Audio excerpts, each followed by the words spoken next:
श्री स्वामी समर्थ. उद्या भोगी. या 3 चुका टाळा, अन्यथा संक्रांत भारी पडेल. 12 राशीनुसार भोगीचे फळ आणि उपाय. नमस्कार मित्रमैत्रिणींनो. उद्या भोगी, मकर संक्रांतीच्या आदल्या दिवशीचा हा सण. आपण सर्वजण आनंदाने तयारी करत असाल, पण थांबा जरा. तुमच्या घरात भोगी साजरी होणार असेल तर हा व्हिडिओ तुमच्यासाठी केवळ माहिती नाही, तर एक धोक्याची सूचना आहे. शास्त्रात अशा काही गोष्टी सांगितल्या आहे ज्या उद्याच्या दिवशी चुकूनही केल्या तर येणारी संक्रांत तुमच्या राशीसाठी आणि तुमच्या कुटुंबासाठी अत्यंत भारी पडू शकते.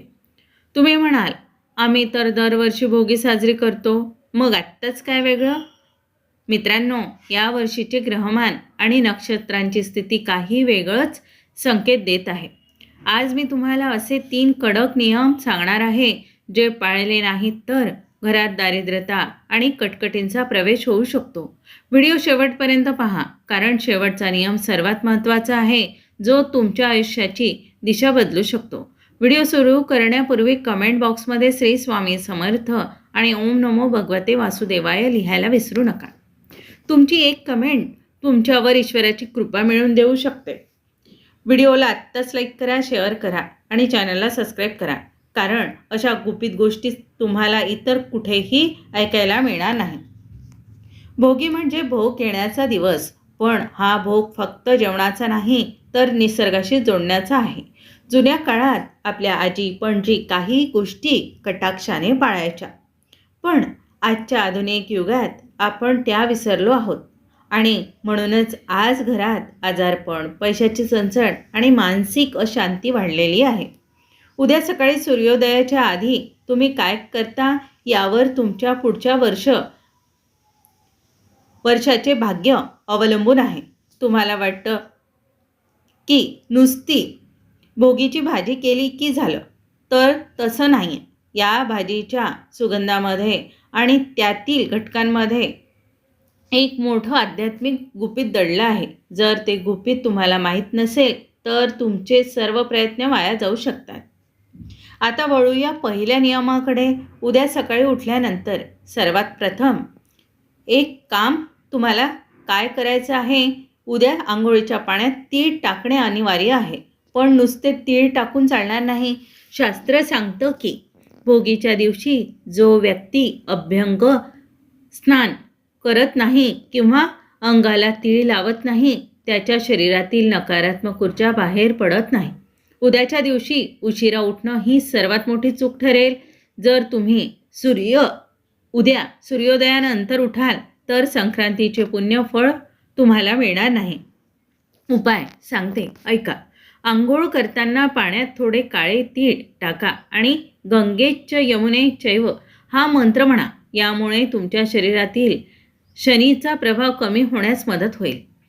नियम दुसरा सांगण्यापूर्वी मी तुम्हाला 12 राशीनुसार कशी जाणार तुमच्यावर भोगी हे सांगणार आहे. ते लक्षपूर्वक ऐका आणि उपाय आणि फायदे सुद्धा सांगते. येथे 12 राशीनुसार उद्याची भोगी कशी असेल आणि प्रत्येक राशीचे कोणते छोटासा उपाय करावा ते सांगते, ऐका. आता जाणून घेऊया तुमच्या राशीवर या भोगीचा काय परिणाम होईल आणि तुम्हाला कोणते उपाय करायचे आहे. मेष रास. तुमच्यासाठी उद्याचा दिवस उत्साहाचा असेल. अडकलेली कामे मार्गी लागतील. उपाय: आंघोळीच्या पाण्यात लाल फुले आणि तीळ टाकून स्नान करा. 2. वृषभ राशी. आर्थिक लाभ होण्याची शक्यता आहे, पण घरातील वरिष्ठांशी वाद टाळा. उपाय सांगते, ऐका. देवाला पांढऱ्या तिळाचे नैवेद्य अर्पण करा. 3. मिथुन राशी. कामाच्या ठिकाणी तुमच्या कष्टाचे कौतुक होईल. जोडीदारासोबत संबंध सुधारतील. उपाय: हिरव्या पालेभाज्यांचे दान करा किंवा गाईला चारा खाऊ घाला. कर्क रास. आज मनात थोडी अस्वस्थता असू शकते. आरोग्याची काळजी घ्या. उपाय: महादेवाला काळे तीळ अर्पण करा. मानसिक शांती मिळेल. सिंह रास. तुमच्यासाठी हा काळ प्रगतीचा आहे. मान सन्मान वाढेल. उपाय: सूर्याला अर्घ्य देताना त्यात थोडे तीळ टाका. कन्या रास. आज नवीन कामाची सुरुवात करू शकता. कुटुंबात आनंदाचे वातावरण राहील. उपाय: गरजू व्यक्तीला बाजरीच्या भाकरीचे दान करा. 7. तुळुरास व्यवसायात चांगले बदल घडतील. आज कोणालाही कर्ज देणे टाळावे. उपाय: देवी लक्ष्मीसमोर तिळाचा तेलाचा दिवा लावा. 8. वृश्चिक रास रागावर नियंत्रण ठेवा. घाईघाईत घेतलेले निर्णय अंगलट येऊ शकतात. उपाय: हनुमान चालीसा वाचा आणि तिळाचा प्रसाद वाटा. 9. धनुरास प्रवासाचे योग आहेत. मुलांकडून आनंदाची बातमी मिळेल. उपाय: विष्णू सहस्त्रनामाचे पठण करा आणि पिवळे तीळ जवळ ठेवा. 10. मकर रास तुमच्यासाठी संक्रांत आणि भोगी अत्यंत महत्त्वाची आहे. रखडलेली कामे पूर्ण होतील. उपाय: शनिदेवाला तेल आणि काळे तीळ अर्पण करा. 11. कुंभरास नोकरीत बदल होऊ शकते. आत्मविश्वासाने पुढे जा. उपाय: गरिबांना उबदार कपडे किंवा ब्लँकेट दान करा. मीनरास धार्मिक कार्यात रस वाढेल.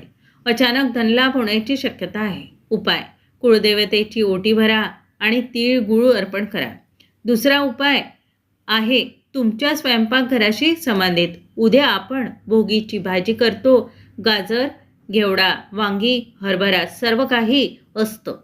पण तुम्हाला माहीत आहे का, या भाजीत एक अशी गोष्ट आहे जी चुकूनही पडता कामा नये आणि एक अशी गोष्ट आहे जी असायलाच हवी. उद्याच्या दिवशी घरात कोणाशीही भांडण करत स्वयंपाक करू नका. जर तुम्ही रागात किंवा चिडचिड करत भोगीचा स्वयंपाक केला तर तो अन्नाचा अपमान ठरतो आणि लक्ष्मी माता रुष्ट होते. विशिष्ट उपाय: भोगीच्या भाजीत तीळ आणि ओलं खोबरं भरपूर वापरा. तसेच उद्याच्या दिवशी बाजरीची भाकरी करताना त्याला दोन्ही बाजूंनी तीळ लावायला विसरू नका. हे तीळ तुमच्या आयुष्यातील अडथळे दूर करण्याचं प्रतीक आहे. जर उद्या तुमच्या ताटात ही भाजी आणि भाकरी नसेल तर समजा तुम्ही सौभाग्याला लांब ढकललं आहेत. आता येतो सर्वात महत्त्वाचा तिसरा नियम. हा नियम नीट ऐका, कारण इथं अनेक जण चूक करतात. उद्याच्या दिवशी घरातील जुन्या, मोडक्या किंवा अनावश्यक वस्तू बाहेर काढण्याच्या असतात. याला भोगी म्हणजे जुन्याचा त्याग करणे म्हणतात. पण उद्याच्या संध्याकाळी कोणालाही उधार पैसे देऊ नका किंवा कोणाकडूनही कर्ज घेऊ नका. जर उद्याच्या दिवशी तुम्ही पैशाची देवाणघेवाण केली तर तुमची संक्रांत आर्थिकदृष्ट्या अतिशय कठीण जाईल. तुमच्या राशीवर कर्जाचा डोंगर उभं राहू शकते. उद्या संध्याकाळी घराच्या उंबरठ्यावर तिळाच्या तेलाचा दिवा लावा. त्यामुळे अलक्ष्मी घराबाहेर जाते आणि सुख समृद्धीचा मार्ग मोकळा होतो. हा छोटासा उपाय तुमच्या संसाराला वाईट नजरेपासून वाचवतो. तर मित्रांनो, हे होते ते 3 नियम जे तुम्हाला उद्या भोगीच्या दिवशी पाळायचे आहे. हे नियम साधे वाटत असले तरी त्यांचे परिणाम अत्यंत शक्तिशाली आहे. निसर्गाचा सन्मान करा, अन्नाचा मान ठेवा आणि मनापासून देवाची भक्ती करा. लक्षात ठेवा, आपली संस्कृती आणि आपली परंपरा यामागे खूप मोठं शास्त्र आहे. तुम्ही हे नियम पाळले तर येणारी मकर संक्रांत तुमच्यासाठी सुखाची, समृद्धीची आणि आनंदाची ठरेल, यात संशयच नाही. तुम्हाला हा व्हिडिओ कसा वाटला? तुमच्या मनात काही प्रश्न असतील तर नक्की विचारा. पुन्हा एकदा सांगते, कमेंट बॉक्समध्ये श्री स्वामी समर्थ आणि ओम नमो भगवते वासुदेवाय लिहायला विसरू नका. व्हिडिओ आवडला असेल तर मनापासून लाईक करा आणि आपल्या जवळच्या मित्रमैत्रिणींना हा व्हिडिओ शेअर करा, जेणेकरून त्यांच्याकडूनही ही चूक होणार नाही. चॅनलला सबस्क्राईब केलं नसेल तर आत्ताच करा.